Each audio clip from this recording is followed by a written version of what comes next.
Well folks, we made it. It's Halloween, and it's the last video of my Halloween edition. But don't worry, I saved the best for last. Forget all those blinged out glam skulls floating around this year. When it comes to Halloween, I'm all about that ugly life. That's why I decided to make my skull nasty and decaying. Hope you're ready to look like a rotting corpse because you're watching my Decaying Skull tutorial.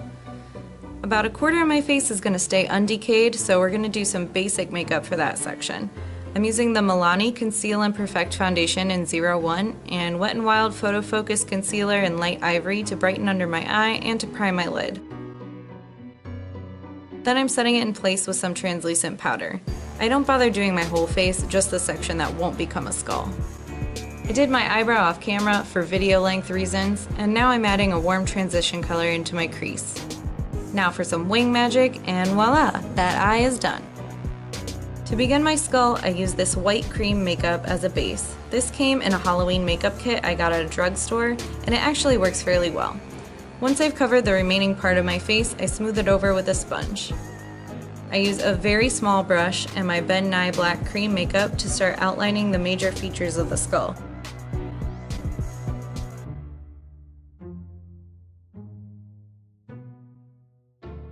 For the jawline, I start with a skinny line just above my ear towards the corner of my mouth, but I open it up where I want the teeth to show. The exact placement doesn't matter too much as long as you have the right shape. There are many different ways to draw a skull, so pick a photo of one you like and use it for reference. I use the black cream makeup from the Halloween makeup kit to fill in the areas I just outlined.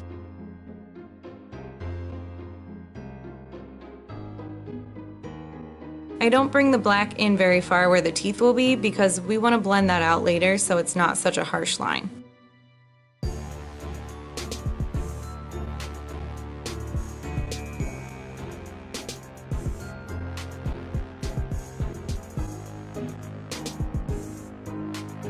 Once everything's filled in, I go over it with black eyeshadow.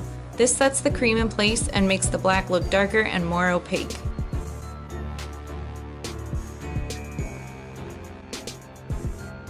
My cheek is still a bit wet, so I move on to some other minor details while I let it dry.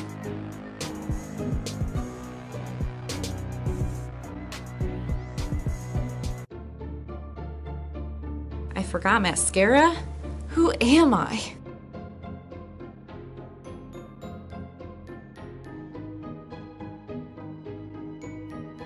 I use the NYX Jumbo Eye Pencil in Milk to fill in my lips as a nice white background for the teeth. This way is much easier than going back in and filling in each individual tooth when you're done. I use black liquid eyeliner to draw precise little lines to form the teeth. This liner is by Physicians Formula. You want to remember the roots of the teeth are exposed here too, so the lines can be elongated and get slightly closer together near the outer edges. This little detail will take these teeth from looking like your dentist's star patient to a skeleton missing its gum tissue in no time.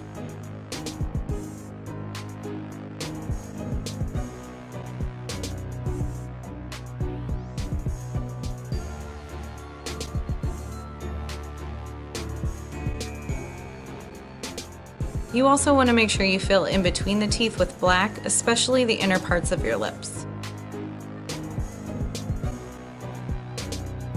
Taking whatever black eyeshadow is left on my brush, I gently shade around the outer edges of the teeth. This step honestly makes a huge difference to the overall look of the skull. To make sure it's super blended, I go over it with an even fluffier blending brush.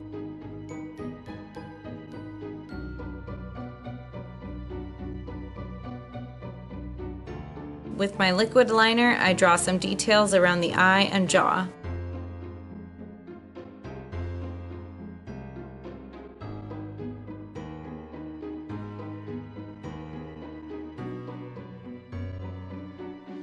And your skull is basically done. You could totally stop here and be a badass one-eyed skull.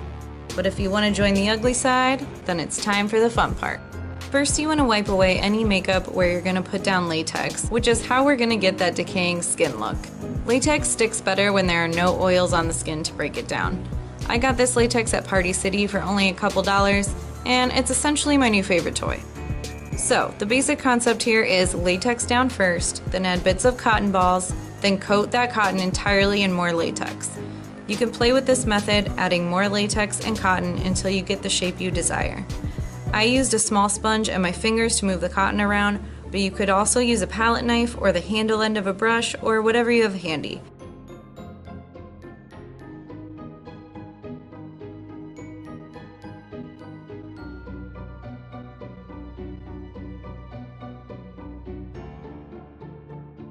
To give the illusion that my skin was decaying off to reveal my skull underneath, I added this to the entire edge of the skull and also a few random spots on my face. You could go ham with this if you want, but really, as long as it covers the edge where the skull begins, the illusion will work.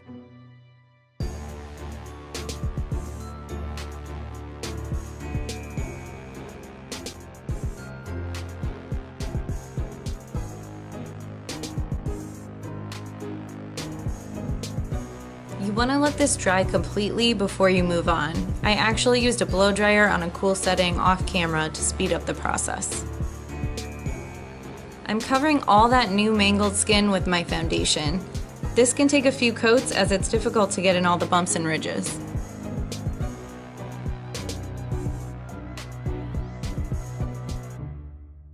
Then you want to add some bruising.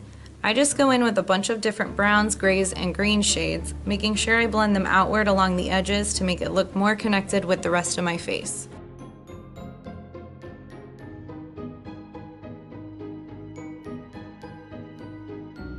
I realize I also have green cream makeup, so I use a bit of that on there as well, and I muddle the green color with some darker brown shadow.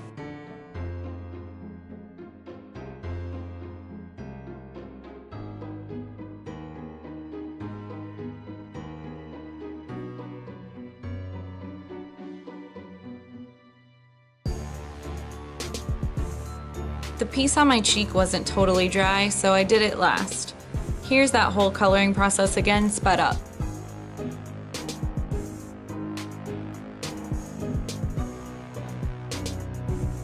And we're almost done. All that's left to do is go back in with black eyeshadow to clean up those spots that got a little messy during the latex process.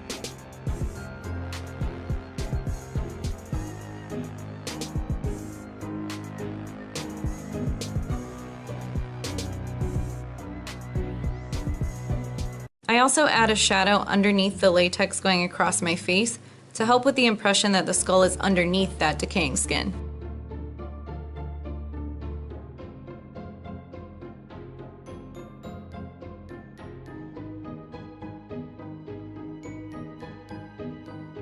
And that's it. You're not like a regular skull, you're a cool skull. You don't need all that glitz and glamour, you've been rotting away in a cave somewhere for the last few months.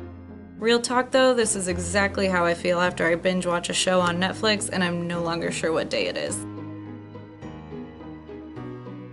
This look concludes my Halloween edition on my channel for this year. I had so much fun filming these tutorials for you and I really hope you enjoyed them too. If you've had fun on my spooky little October adventure, please subscribe to my channel and hit that notification bell so you don't miss any of my future videos. Thanks for watching and have a very happy Halloween.